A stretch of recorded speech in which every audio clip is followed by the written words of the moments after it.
Сәлем достар, бұл Жайхун жойбары бүгінгі сан арқалы сіздерге төменгі Амудария бойы халықларының милли киімдері, тарихы хақында тоқталамыз. Экран алдына еледе жақынырақ отырың. Бүгін сіздерге тарихтың ашылмаған бетлерінен сөз етеміз. Жайхунның білім суына сүңгуге даяр болсаңыз, біз басладық.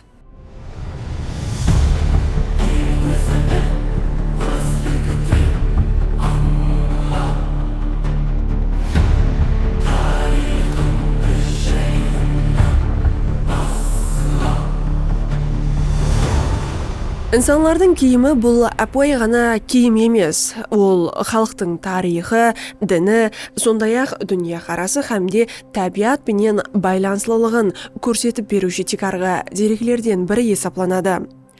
Инсанлардың киімдері әсірлер дауамында қалыптасқан, ол климат хамде өмір тәрізіне масырауште өзгеріп барған. Төменгі Амудария бойында жасаушы халықлар қарақалпақлар, өзбеклер, түркменлер, қазақтар хамде қырғызлар текарынан диханшылық, шаруашылық хамде өнерменшілік пенен шұғыланған һәм ұсыған сай тәрізде олар өз киімдерінде еркінлік хамде қорғауды тәмінлеуші формаларды таңлаған.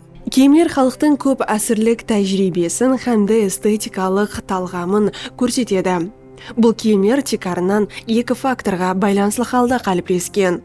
Ықылым хамде жасау тәрізі.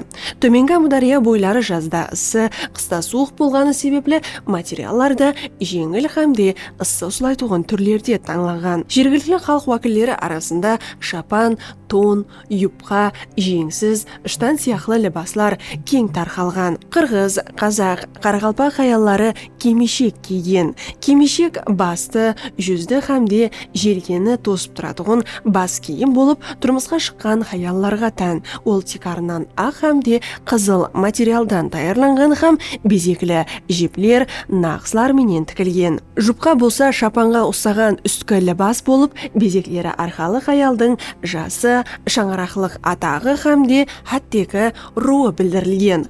Нағыз тігу, яғни шекене тігу өнері өзбек, тәжік, түркмен, қарақалпақ, қырғыз хамде қазақ аялларының өзіне тән өнерлерінен бірі есептелінеді. Бұл қолда тігу өнері болып текарынан қызыл, сапсан көк, ақ, зер хамде қара реңлерден пайдаланылған. Олар табиат, бақыт, қорғау хамде шаңарақ тұрақлылығын аңлатқан. Әрбір нағыстың өзіне тән тарихы хамде мәнісі болған. Жергілікті халық еркеклерінің киімі болса әмелейлік хамде кемтарлығымен ажыралып тұрады. Олар текарынан кең тон, қалың штан, жеңсіз хамде телпек киген. Тонлар текарынан түйе, қой, ешкі хамде үй хайуанлары жүнінен даярланған. Әсіресе суық қыста олардың жәрдемі үлкен болған. Телпек жасы үлкен хамде абыройлы еркеклер үшін кереклі киім болып, оны жерге таслау, қорлау ямаса ар-намысты қорғау белгісі сыпатында деп те қаралған. Сол себептен телпек тек қана бас киім емес, ал ер адамның атақлы белгісі де есептелінген. Жас қызлар үшін айрықша киімдер тігілген, гүллі, нақслы жеңіл көйлеклер. Оларда көп халатларда құяш, су, жауын һәм гүллердің формалары, табиаттың берекелі белгілері сәулелендірілген.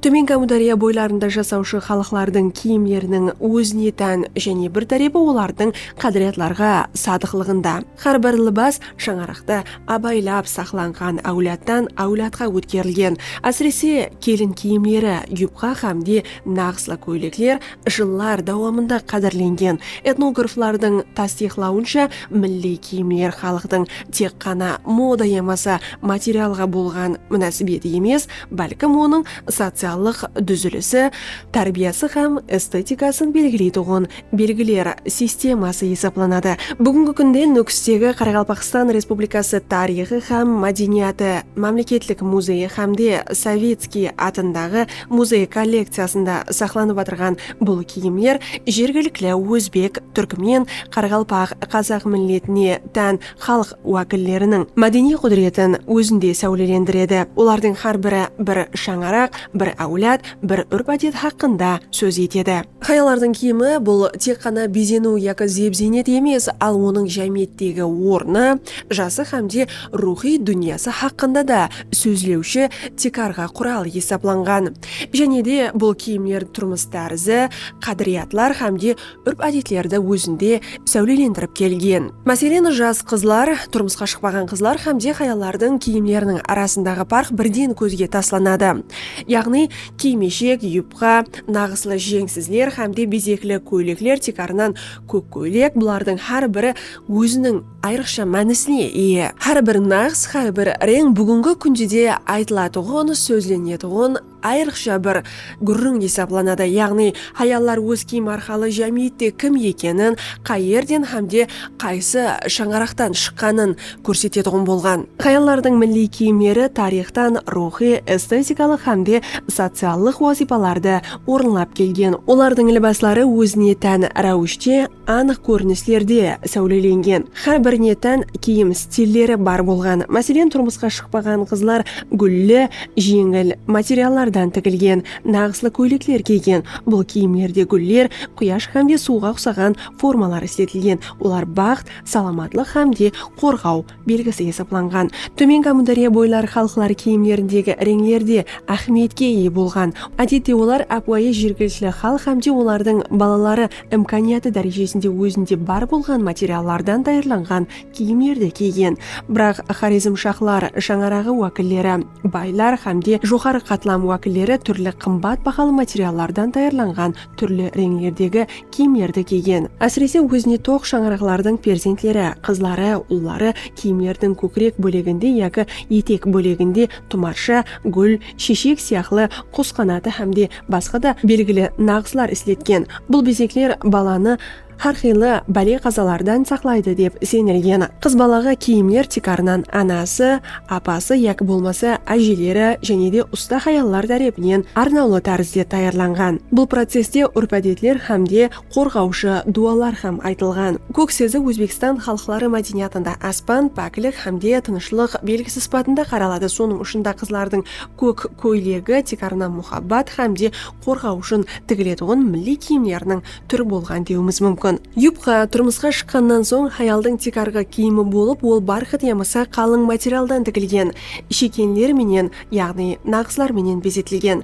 Юбқаның алды бөлегі ашық, арқа бөлегі ұзын һәмде тон формасында тігілген, яғни шапанға ұқсас болған. Онда істетілген нағызлар хаялдың атағын, руын және де социалдық ахуалын көрсеткен. Әсіресе арқа тарапындегі нағызлар оның толық қорғау белгісі есепланған. Қарақалпақ, қазақ һәмде қырғыз хаяллары кимешек, яғни басты һәм желкені орап тұратұғын материалы киім киген болып, тек қана тұрмысқа шыққан хаяллар ғана киген бұны. Бұл киім діни һәмде мәдени себептерге көре қалыптасқан. Кимешек қорғау, хөрмет һәмде тазалық белгісі болған. Хаяллар кимешексіз адамлардың алдына көп шықпаған. Бұл әдет әзірге шейін айрым аймақтарда сақланып келмекте. Нағыслы жеңсізлер қызлар һәмде хаяллар үшін айрықша даярланған. Бұл жеңсізлер тикарынан барқыттан тігіліп қызыл, сапсан көк һәмде ақ жіплер менен, нағызлар менен безетілген. Нағызларда түрлі гүллердің формалары, мүйіз, най гүлі, су ізі сияқлы нағызлар істетілген. Олар бақыт, хасылдарлық һәмде табиатқа хөрмет белгісі болған. Хаяллардың киімлерінде реңлерді ахметлі рөл ойнаған. Қызыл өмір һәмде қорғау, сапсан көк аспан һәмде тынышлық, ақ пәкілік, қара болса қорғау, сабыр һәмде ақыл белгісі сипатында қаралған. Бұл киімлер реңге көзге көрінерлі тәрізде ұйғынластырылған. Этнограф Исаев һәмде Ремпелдің тасдиқлауынша һәр бір хаялдың киімі тек қана безену емес, ал бәлкім оның жәмиеттегі орнын белгілеуші белгілердің топламы болған. Мәселен, тұрмысқа шыққан хаялдың юбқасында арнаулы торсыман гүллер қосылған. Бұл оның шаңарақлық жеткілігін көрсеткен. Бүгінгі күнде дизайнерлер міне осы формалар һәмде белгілерді қайта көріп шығып, заманауи либасларға ұйғынластырмақта.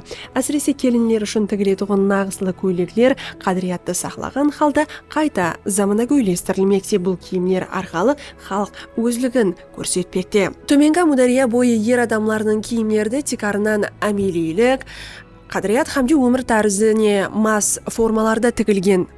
Сонда айтып өтуіміз керек, еркектер тек арнан қыстың суық күндеріне мас түйе, қой һәмде ешкі жүнінен тігілген тонлар, яғни қалың шапалар, сондай-ақ жаз күндері болса жеңіл материалдардан тігілген ыштан һәмде құрақлы шапаларды киіп келген. Телпек, қалпақ, сондай-ақ тақиялар да еркектер киімінің тарихтан белгілі болғандай ажыралмас бөлегі болып келген.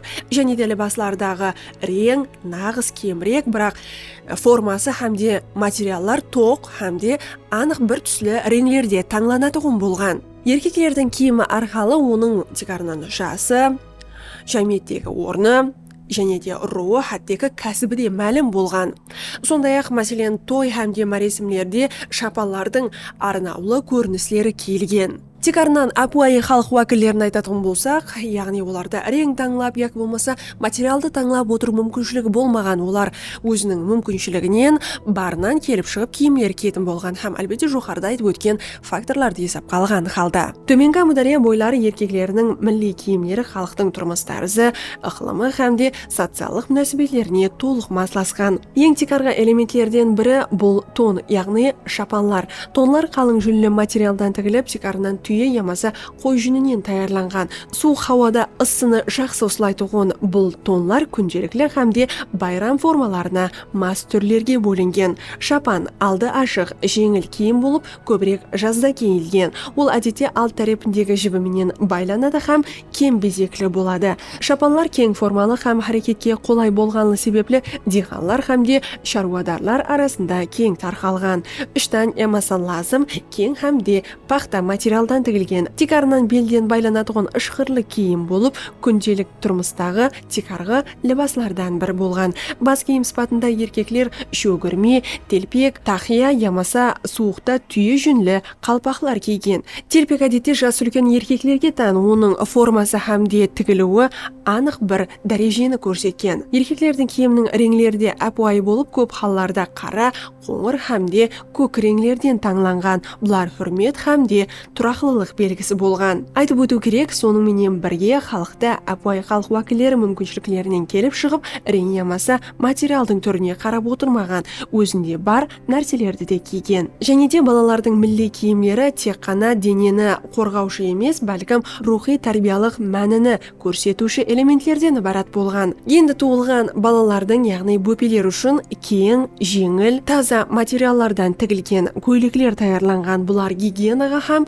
баланың еркін харекетленуіне қызмет еткен. Базы киімдер, мәселен бесік көйлегі, нақсылы көйлеклер арнаулы мәресімдер үшін таярланған. Олар толық тазалық һәмде қорғау мәнісін сәулелендірген. Бұл киімдерді киюменен бір қатарда балаға милли қадіретлер хақында гүрріңлер айтып берілген. Музей экспонатларына бола балалар киімдерінде де тек қана форма емес, бәлкім тігу ұсулы да өзгешерек болған. Қолда тігу, нағыспенен безеу һәмде оны абайлылықпенен сақлау балалар киімінің мәдени жүгін және деп айтқан. Төменгі Әмудария аймағы халықлары милли киімдеріндегі нағыз һәмде формалар халықтың рухи һәм мәдени тілі. Олар тек эстетикалық вазипаны ғана емес, бәлкім қорғау һәмде тарихи ятты да сәулелендіреді. Шие гүлі, мүйіз, айшула, су ізі сияқлы формалар халық арасында бек кем мәнілерге ие. Нағзылар текарынан бархыт, жібек һәмде пақта материалларға тігілген. Жіплердің реңі қызыл, зарт, сапсан, көк һәмде қара. Олардың har бірі мәлім белгілерге де ие болған. Нағзылардағы үшмешлік форма қорғау, тұрақлылық, ромб, қасылдарлық, домалақ болса өмірдің дауамилығын белгіленген. Бұл формалар балалардың киімдерінде де, хаяллардың киімінде де өз көрінісін тапқан. Har бір нақс басынан ақырына дейін мәніменен толтырылған. Милли киімдер және өмірге қайтпақта.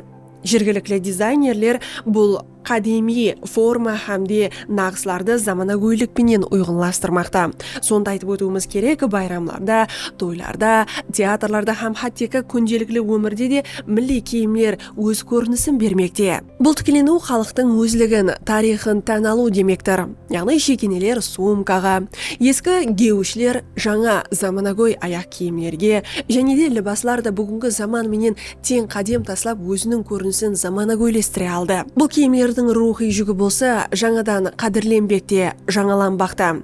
Және де милли киім тек қана өтміш емес, ол келешек әулеттің рухи таяншы демектір. Ғаресіздіктің шарапатыменен милли киімдердің қайта тікленуі бұл мәдениетті қадірлеудің бір формасы. Дизайнерлер, өнермендер, музейлер хамде тәлім орынлары бұл мирасты сақлауда әрекет етпекте. Нөкістегі өнерменшілік орайлары, Төрткөл, Беруни, Еліқала һәм Шымбайдағы нағыз мектеплері жаңа әулетларды тәрбияламақта. Байрамлар, милли фестивалларда, тойларда, рәсми ләжларда да милли киімдер және абыройға ие болмақта. Әсіресе келін киімдерінде нағызлы юбқалар һәмде қорғау белгілері қайта модаға кірмекте. Балалар мектепте милли киімдер арқалы тарихпенен таныспақта. Қазірде болса дизайнерлер милли формаларда заманауи фасонларменен сәйкестестірмекте. Айтып өткенімізде, бұлар тек қана мода емес, бәлкім сенім, ият һәмде хүрмет белгісі. Милли киім бұл тарихты тану, өзлікті аңлау, келешекке нұр беру. Бүгін жайғын жойбарымыз арқалы сіз сораған һәмде сіз күткен темалардың біріне тоқталдық. Егер бүгінгі тема сізге ұнаған болса, лайк басың, комментарий жазың. Әлбетте сіздің пікіріңіз біз үшін ахмиетке ие, һәмде достарыңызға да жіберіп қоюды ұмытпаң. Кейінгі саналарда сіз күткен һәмде сіз сұраған темалар үстінде біз ізденуді дауам етпектеміз һәм көріскенше деп қаламыз. Саламат болың.